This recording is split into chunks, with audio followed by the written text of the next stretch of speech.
Hi guys, this is from eleven Kannada. ಏನಿದೆ, ಈಗ already ನಾವು ಟ್ಯೂಮರ್ ಮಾರ್ಕರ್ಸ್ ಬಗ್ಗೆ ತಿಳ್ಕೊಂಡಿದ್ದೀವಿ. ಹಂಗಂದರೆ ಏನು? ಸೊ ಟ್ಯೂಮರ್ ಮಾರ್ಕರ್ಸು, ಟ್ಯೂಮರ್ ಸೆಲ್ಲಿಂದ ರಿಲೀಸ್ ಆಗ್ತಕ್ಕಂಥ ಸಬ್ಸ್ಟೆನ್ಸು, ಅದು ಬ್ಲಡ್ಡಲ್ಲಿ ಎವ್ಯಾಲ್ಯೂಯೇಷನ್ ಆಗುತ್ತೆ. ಅದು ನಾವು ಬ್ಲಡ್ಡಲ್ಲಿ ಅಥವಾ ಸೀರಮ್ ಪ್ಲಾಸ್ಮದಲ್ಲಿ ಮೆಜರ್ ಮಾಡ್ತೀವಿ. ಏನಕ್ಕೆ ಯೂಸ್ಫುಲ್ ಆಗುತ್ತೆ? ಡಯಾಗ್ನೋಸಿಸ್ ಮಾಡೋದಕ್ಕೆ, ಟ್ರೀಟ್ಮೆಂಟ್ ಕೊಡೋದಕ್ಕೆ, ಟ್ರೀಟ್ಮೆಂಟ್ ಹೆಂಗೆ ವರ್ಕ್ ಆಗ್ತಿದೆ ಅಂತ ಹೇಳಿ. ಸೊ ಇಂಥವೆಲ್ಲ ಚೆಕ್ ಮಾಡೋದಕ್ಕೆ ಅಪ್ಲಿಕೇಶನ್ಸ್ ಯೂಸ್ಫುಲ್ ಆಗುತ್ತೆ. ಕ್ಲಾಸಿಫಿಕೇಷನಲ್ಲಿ ಆನ್ಕೋಫಿಟಲ್ಲು, ಕಾರ್ಬೋಹೈಡ್ರೇಟು, ಆ್ಯಂಟಿಜೆನ್ಸು, ಹಾರ್ಮೋನಲ್ಲು, ಈ ಥರ ಸಪ್ರೇಟಾಗಿ ನೋಡಿದ್ದೀವಿ. ನೆಕ್ಸ್ಟ್ ಈಗ ಓವರ್ವ್ಯೂ, ಸಿಲಬಸಲ್ಲಿರ್ತಕ್ಕಂಥದ್ದು 6: AFP, CEA, CA 125, PSA, ALP and HCG ಅಂತೇಳಿ. ಸೊ ಬೀಟಾ HCG ಅಂತಲೂ ಕರೀತಾರೆ. ಇಷ್ಟು 6 ಏನಿದಾವೆ ಇಂಪಾರ್ಟೆಂಟು. ಇದರಲ್ಲಿ ಎಕ್ಸಾಮಲ್ಲಿ ಆಲ್ರೆಡಿ AFA, CEA ಮತ್ತು CA 125 ಇವನ್ನೆಲ್ಲ ಕೇಳಿರೋದ್ರಿಂದ ALPನೂ ಕೇಳಿದರೆ, ಬಟ್ ALP ಅದು ಐಸೋಎನ್ಸೈಮ್ಸಲ್ಲಿ ಬರೋದು ಬರೀಬೇಕು. ಇಲ್ಲದು ಅಷ್ಟೊಂದು ಏನಿರೋದಿಲ್ಲ, ಟೆಕ್ಸ್ಟ್ ಬುಕ್ಕಲ್ಲೆಲ್ಲ ನೋಡ್ತೀವಿ. ಫಸ್ಟ್ ಈಗ AFP, ಆಲ್ಫಾ ಫೀಟೋಪ್ರೋಟೀನು. ಇದು oncofetal glycoprotein produce during a fetal life. ಏನು ಚಿಕ್ಕ ವಯಸ್ಸಲ್ಲಿರುತ್ತೆ ಅಂಥ ಮಕ್ಕಳಲ್ಲಿ ಚಿಕ್ಕ ಏಜಲ್ಲಿ ಪ್ರೊಡ್ಯೂಸ್ ಆಗ್ತಿರುತ್ತೆ. ಸೊ ಎಲ್ಲೆಲ್ಲಿ? ಫೀಟಲಲ್ಲಿ ಲಿವರು ಮತ್ತು ಯೋಗ್ಸ್ಯಾಕ್ ಅಂತೇಳಿ ಇವೆರಡು ಕಡೆ ಪ್ರೊಡ್ಯೂಸ್ ಆಗುತ್ತೆ. ಇನ್ನು ಅದೇ ದೊಡ್ಡವರಲ್ಲಿ ನೋಡಿದರೆ ಕಡಿಮೆ ಪ್ರಮಾಣದಲ್ಲಿ ಪ್ರೊಡ್ಯೂಸ್ ಆಗುತ್ತೆ, ಅತಿ ಕಡಿಮೆ ಪ್ರಮಾಣದಲ್ಲಿ. ಯಾವಾಗ ಇದು ರೈಸ್ ಆಗುತ್ತೆ ಅಂದರೆ ಮ್ಯಾಲಿಗ್ನೆಂಟ್ ಕಂಡೀಷನ್ಸು, ಟ್ಯೂಮರ್ ಇದ್ದಾಗ ಯಾವಾಗ ರೈಸ್ ಆಗುತ್ತೆ ಅಂದರೆ ಹೆಪ್ಯಾಟೋಸೆಲ್ಯುಲರ್ ಏನಾದರೂ ಇಂತಾದರೆ, ಮತ್ತು ಕಾರ್ಸಿನೋಮಾ ಆದರೆ, ಅಥವಾ ನಾನ್ ಸೆಮಿನೋಮ್ಯಾಟಸ್ ಜೆಮ್ ಸೆಲ್ ಟ್ಯೂಮರ್ಸ್ ಆದರೆ ಜಾಸ್ತಿ ಆಗ್ತಕ್ಕಂಥ ಚಾನ್ಸಸ್ ಇರುತ್ತೆ. ಇಫ್ ಇನ್ ಕೇಸ್ ಅದೇನೇ ಪ್ರೆಗ್ನೆನ್ಸಿ ವುಮೆನಲ್ಲಿ ಮತ್ತು ಕ್ರಾನಿಕ್ ಹೆಪಟೈಟಿಸ್ನಲ್ಲೂ ಜಾಸ್ತಿ ಆಗುತ್ತೆ, ಬಟ್ ಅದು ನಾನ್ ಮ್ಯಾಲಿಗ್ನೆಂಟ್ ಕಂಡೀಷನ್ ಆಗಿರುತ್ತೆ ಅಷ್ಟೇ. ನೆಕ್ಸ್ಟ್ ಇನ್ನು CA ನೋಡಿದರೆ ಕಾರ್ಸಿನೋ ಎಂಬ್ರಿಯೋನಿಕ್ ಆ್ಯಂಟಿಜನ್ ಅಂತೇಳಿ. ಇದು ಕೂಡ ಆನ್ಕೋಫೀಟಲ್ ಗ್ಲೈಕೋಪ್ರೋಟೀನ್ ಅಂಡರಲ್ಲೇ ಬರುತ್ತೆ, involved in cell adhesion. So ಇದೆಲ್ಲೆಲ್ಲಿರುತ್ತೆ ಆರಿಜಿನ್ ನೋಡಿದರೆ ಫೀಟಲ್ ಗಟ್ ಎಪಿಥೀಲಿಯಂ. ಸೊ ಏನಿದೆ ಇಂಟೆಸ್ಟೈನಲ್ಲಿ ಎಪಿಥೀಲಿಯಂ ಏನಿರುತ್ತೆ ಅಲ್ಲಿ ಇರುತ್ತೆ. ಅಡಲ್ಟ್ಸಲ್ಲಿ ಕಡಿಮೆ, ಬಟ್ ಅಡಲ್ಟ್ಸಲ್ಲಿ ಕೋಲಾನಲ್ಲಿರುತ್ತೆ. ಸೊ ನಾರ್ಮಲ್ ರೇಂಜ್ ನೋಡ್ಕೊಳ್ಳಿ, ಲೆಸ್ ದ್ಯಾನ್ 3 ನ್ಯಾನೋಗ್ರಾಮ್/ml ಇರಬೇಕು. ನೆಕ್ಸ್ಟು ಯಾವಾಗೆಲ್ಲ ಜಾಸ್ತಿ ಆಗುತ್ತೆ ಮ್ಯಾಲಿಗ್ನೆಂಟ್ ಕಂಡೀಷನಲ್ಲಿ? ಕೊಲೊರೆಕ್ಟಲ್ ಕಾರ್ಸಿನೋಮಾ ಮತ್ತು pancreatitis, gastric, breast and lung ಕ್ಯಾನ್ಸರ್ಸಲ್ಲಿ ಜಾಸ್ತಿ ಆಗುತ್ತೆ. ಯಾವಾಗೆಲ್ಲ ನಾನ್ ಮ್ಯಾಲಿಗ್ನೆಂಟ್ ಕಂಡೀಷನಲ್ಲಿ ರೈಸ್ ಆಗುತ್ತೆ ಅಂದರೆ ಸ್ಮೋಕಿಂಗು, ಲಿವರ್ ಡಿಸೀಸಸ್ಸು ಮತ್ತು ಅದರ್ ಕಂಡೀಷನಲ್ಲಿ ಕೂಡ ಜಾಸ್ತಿ ಆಗುತ್ತೆ. ನೆಕ್ಸ್ಟ್ ಇನ್ನು CA 125ಗೆ 2 ಹೆಸರಿದೆ. ಒಂದು ಕಾರ್ಬೋಹೈಡ್ರೇಟ್ ಆ್ಯಂಟಿಜನು, ಇನ್ನೊಂದು ಕಾರ್ಸಿನೋಜೆನಿಕ್ ಆ್ಯಂಟಿಜನ್ ಅಂತೆಲ್ಲ ಇದೆ. ಇದು high molecular weight of glycoprotein antigen. ಇದು ಆಲ್ಮೋಸ್ಟ್ ಇವೆಲ್ಲ ಗ್ಲೈಕೋಪ್ರೋಟೀನಿಂದನೇ ಆಗಿರ್ತವೆ. 3 ಸ್ಟಾರ್ಟಿಂಗ್ ಏನು 3 ಇದಾವೆ.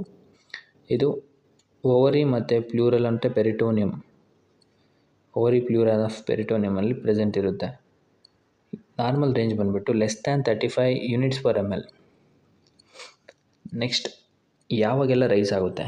ಎಪಿಥೀಲಿಯಲ್ಲು ಓವೇರಿಯನ್ ಕಾರ್ಸಿನೋಮಾ ಇದ್ದರೆ ರೈಸ್ ಆಗುತ್ತೆ. ಎಪಿಥೀಲಿಯಲ್ ಓವೇರಿಯನ್ ಕಾರ್ಸಿನೋಮಾ ಇದ್ದಾಗ ಇದು CA 125 ರೈಸ್ ಆಗುತ್ತೆ. ಅದೇ ನಾವು ಯಾವಾಗ ನಾನ್ ಮ್ಯಾಲಿಗ್ನೆಂಟ್ ಕಂಡೀಷನಲ್ಲಿ ರೈಸ್ ಆಗುತ್ತೆ, ಪ್ರೆಗ್ನೆನ್ಸಿ ಮತ್ತು ಮೆನ್ಸ್ಚುರೇಷನು ಇಂಥ ಕಂಡೀಷನಲ್ಲಿ ರೈಸ್ ಆಗುತ್ತೆ. ನೆಕ್ಸ್ಟ್ ಇನ್ನು PSA, prostate specific antigen. So ಇದು ಬಂದುಬಿಟ್ಟು ಮೇಲ್ಸಲ್ಲಿ ಮಾತ್ರ ಮಾಡೋದು. CA 125 ಫೀಮೇಲ್ಸ್ಗೆ, ನೀಟಾಗಿ ಆಪ್ನೆಟ್ಕೊಳ್ಳಿ. ಮತ್ತು ಬೀಟಾ HCGನೂ ಫೀಮೇಲ್ಸ್ಗೆ. PSA, serotonin protease enzyme secreted by prostate. So ಪ್ರೋಟಿಯೇಸಿನ ಎನ್ಸೈಮು ಪ್ರೋಸ್ಟಾಟಿಂದ ಸೆಕ್ರೀಷನ್ ಆಗುತ್ತೆ. ಇಲ್ಲಿ ಪ್ರೆಸೆನ್ಸ್ ಇರುತ್ತೆ ಅಂದರೆ ಪ್ರೋಸ್ಟಾಟ್ ಎಪಿಥೀಲಿಯಲ್ ಸೆಲ್ಸಲ್ಲಿ ಪ್ರೆಸೆಂಟ್ ಇರುತ್ತೆ. ನಾರ್ಮಲಿ ಬ್ಲಡ್ಡಲ್ಲಿ ಲೆಸ್ ದ್ಯಾನ್ 4 ನ್ಯಾನೋಗ್ರಾಮ್/ml ಇರುತ್ತೆ. ಸೊ ಯಾವಾಗೆಲ್ಲ ಇನ್ಕ್ರೀಷನ್ ಆಗುತ್ತೆ ಮ್ಯಾಲಿಗ್ನೆಂಟ್ ಕಂಡೀಷನ್ ಅಂದರೆ ಪ್ರೋಸ್ಟಾಟಿಕ್ ಮ್ಯಾನಿಪುಲೇಷನಲ್ಲಿ ಇದು ಜಾಸ್ತಿ ಆಗುತ್ತೆ ನಾನ್ ಮ್ಯಾಲಿಗ್ನೆಂಟ್ ಕಂಡೀಷನು. ಇನ್ನು ALP ನೋಡೋದಾದರೆ ಆಲ್ಕಲೈನ್ ಫಾಸ್ಫೇಟೇಸು. ಇನ್ನು ಐಸೋಎನ್ಸೈಮ್ಸಲ್ಲೂ ನೋಡಿದ್ದೀವಿ, ಬಟ್ ಇಲ್ಲೂ ನೋಡಬೇಕು. Hydrolytic enzyme with multiply the isoenzymes, multiple form of isoenzymes. ಎಲ್ಲೆಲ್ಲಿರುತ್ತೆ ಅಂದರೆ ಲಿವರ್, ಬೋನು, ಪ್ಲೇಸೆಂಟಾ, ಇಂಟೆಸ್ಟೈನ್ 4 ಕಡೆ ಇರುತ್ತೆ. ನಾರ್ಮಲ್ ರೇಂಜ್ ಬಂದುಬಿಟ್ಟು 40 to 125 ಇಂಟರ್ನ್ಯಾಷನಲ್ ಯೂನಿಟ್/ಲೀಟರು. ಯಾವಾಗೆಲ್ಲ ಜಾಸ್ತಿ ಆಗುತ್ತೆ ಅಂದರೆ ಮ್ಯಾಲಿಗ್ನೆಂಟ್ ಕಂಡೀಷನ್ನು ಬೋನ್ ಮೆಟಾಸ್ಟೇಸಿಸ್, ಆನ್ಕೋಜೆನಿಸ್ ಕರೋಮಾ, ಲಿವರ್ ಮೆಟಾಸ್ಟೇಸಿಸ್. ಸೊ ಬೋನು, ಲಿವರು ಏನಾದರೂ ಅದರಲ್ಲಿ ಕಾರ್ಸಿನೋಮಾ ಆಗ್ತಿದೆ, ಟ್ಯೂಮರ್ ಆಗ್ತಿದೆ ಅಂದಾಗ ಇದು ಜಾಸ್ತಿ ಆಗ್ತಕ್ಕಂಥ ಚಾನ್ಸಸ್ ಜಾಸ್ತಿ ಇರುತ್ತೆ. ಇನ್ನು ಯಾವಾಗೆಲ್ಲ ನಾರ್ಮಲ್ಲು ಬಟ್ ಅಂದರೆ ಜಾಸ್ತಿ ಆಗುತ್ತೆ ಬಟ್ ನಾನ್ ಮ್ಯಾಲಿಗ್ನೆಂಟ್ ಕಂಡೀಷನಲ್ಲಿ ಟ್ಯೂಮರ್ಸ್ ಏನಿರೋದಿಲ್ಲ ಅಂಥ ಕಂಡೀಷನ್ಸು ಬೋನ್ ಗ್ರೋತು ಮತ್ತು ಪ್ರೆಗ್ನೆನ್ಸಿ, ಲಿವರ್ ಡಿಸೀಸಸ್ಸು. ಸೊ ಇಂಥ ಕಂಡೀಷನಲ್ಲಿ ಜಾಸ್ತಿ ಆಗುತ್ತೆ. ಇನ್ನು ಲಾಸ್ಟ್ ಒಂದು HCG, ಇದು ಬೀಟಾ HCG ಅಂತಲೂ ಕರೀತಾರೆ. HCG full form human chronic gonadotropin ಅಂತ ಹೇಳಿ. ಇದು glycoprotein, hormones alpha and beta subunits, ಇದರಲ್ಲಿ 2 ಬರುತ್ತೆ. ಅದರಲ್ಲಿ ಬೀಟಾ ಸಬ್ ಯೂನಿಟ್ಸ್ ಮೋಸ್ಟ್ ಕಾಮನಾಗಿ ನಾವು ನೋಡ್ತಕ್ಕಂಥದ್ದು. ನೆಕ್ಸ್ಟು ಇದು ಎಲ್ಲಿ ಪ್ರೆಸೆನ್ಸ್ ಇರುತ್ತೆ ಅಂದರೆ ಪ್ಲೇಸೆಂಟಾ ಸಿಂಕೋಟಿಕ್ ಟ್ರೋಪೋಬ್ಲಾಸ್ಟಲ್ಲಿ ಇರುತ್ತೆ. ಇದು normal range less than 5 international unit per litres. ಯಾವಾಗ ನಾನ್ ಪ್ರೆಗ್ನೆನ್ಸಿ ಕಂಡೀಷನ್ಸಲ್ಲಿ, ಪ್ರೆಗ್ನೆನ್ಸಿ ಕಂಡೀಷನ್ಸಲ್ಲಿ ಸ್ವಲ್ಪ ಜಾಸ್ತಿ ಇರುತ್ತೆ. ನೆಕ್ಸ್ಟ್ ಯಾವಾಗೆಲ್ಲ ಇದು ಮ್ಯಾಲಿಗ್ನೆಂಟ್ ಕಂಡೀಷನ್ಸ್ ಯಾವಾಗ ಜಾಸ್ತಿ ಆಗುತ್ತೆ ಅಂದರೆ ಕೊರಿನೋಕಾರ್ಸಿನೋಮಾ, ಟೆಸ್ಟ್ರೋಕ್ಯುಲರ್ ಜರ್ಮ್ ಸೆಲ್ಸ್ ಟ್ಯೂಮರ್ಸಲ್ಲಿ ಜಾಸ್ತಿ ಆಗುತ್ತೆ. If in case evaluation non malignant conditions ಅಂದರೆ ಪ್ರೆಗ್ನೆನ್ಸಿ. ಸೊ ಇಷ್ಟು ಏನಿದೆ ಇಷ್ಟೂ ಟ್ಯೂಮರ್ ಮಾರ್ಕರ್ಸ್ದು ಒಂದೊಂದು ವೃತ್ತನೂ ಸಪ್ರೇಟಾಗಿ ಸಮರೈಸ್ ಥರ ಒಂದು ಟ್ಯಾಬ್ಲೆಟ್ ಕಾಲಮ್ ಆಗಿದೆ. ಸೊ ನೀವು ನೋಟ್ಸಲ್ಲಿ ಒಂದು ಕಡೆ ಬರ್ಕೊಳ್ಳಿ, ಇಲ್ಲ ಕ್ವಶನ್ ಕೇಳಿರೋದು ಅಷ್ಟೇ ಬರ್ಕೋತೀವಿ ಅಂದರೆ ಆಲ್ಫಾ ಫೀಟೋಪ್ರೋಟೀನು, CA-125, CA ಇವು ಬರ್ಕೋತೀವಿ ಅಂದ್ರೂ ಬರ್ಕೊಳ್ಳಿ.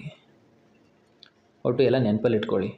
ಅದು ನಾರ್ಮಲ್ ರೇಂಜು ಆರಿಜಿನಲ್ಲಿರುತ್ತೆ, ಯಾವಾಗ ರೈಸ್ ಆಗುತ್ತೆ, ಮ್ಯಾಲಿಗ್ನೆಂಟ್ ಕಂಡೀಷನ್ಸ್, ನಾನ್ ಮ್ಯಾಲಿಗ್ನೆಂಟ್ ಕಂಡೀಷನ್ಸು. ನೆಕ್ಸ್ಟು ಓವರಾಲು ಏನಿದೆ ಟ್ಯೂಮರ್ ಮಾರ್ಕರ್ಸ್ನ ಹೆಂಗೆ ನಾವು ಎಸ್ಟಿಮೇಷನ್ ಮಾಡ್ತೀವಿ ಅಂದರೆ ಎಲೈಸಾ ಮತ್ತು ರಿಯಾ ಅಂತೇಳಿ. ಎಲೈಸಾ ಮತ್ತು ರಿಯಾ ಅಂದರೆ ರೇಡಿಯೋ ಇಮ್ಯುನೋ ಅಸೆ ಅಂತೇಳಿ. ಎಲೈಸಾ ಎಂಜೈಮ್ ಲಿಂಕ್ಡ್ ಇಮ್ಯುನೋ ಸಾರ್ವೆಂಟ್ ಗೊತ್ತೇ ಇದೆ. ಸೊ ಎರಡು ಮೆಥಡಲ್ಲಿ ನಾವು ಎಲ್ಲ ಇದನ್ನು ಜಾಸ್ತಿ ಎಸ್ಟಿಮೇಷನ್ ಮಾಡ್ಕೋತೀವಿ. ಸೊ ಇಫ್ ಇನ್ ಕೇಸ್ ಏನಾದರೂ ಒಂದೇ ಇದನ್ನು ALP ಇಲ್ಲ AFP ಅಂತೇಳಿ 5 ಮಾರ್ಕ್ಸಿಗೆ ಕೇಳಿದರೆ, AFP ಅಂತ 5 ಮಾರ್ಕ್ಸಿಗೆ ಕೇಳಿದ್ರು ಅಂದರೆ ನೀವು ಫಸ್ಟು ಟ್ಯೂಮರ್ ಮಾರ್ಕರ್ ಅಂದರೆ ಏನು ಡೆಫಿನೇಷನ್ ಬರೀರಿ, ಕ್ಲಾಸಿಫಿಕೇಷನ್ ಬರೀರಿ, ಅದು ಯಾವ ಅಂಡರ್ ಕ್ಲಾಸಿಫಿಕೇಷನ್ ಬರುತ್ತೆ, ನೆಕ್ಸ್ಟ್ ಅಪ್ಲಿಕೇಶನ್ ಬರೀರಿ. ಸೊ 1 ಪೇಜ್ ಕ್ಲಿಯರ್ ಆಯಿತು. ನೆಕ್ಸ್ಟ್ ಪೇಜಿಗೆ ಹೋದಾಗ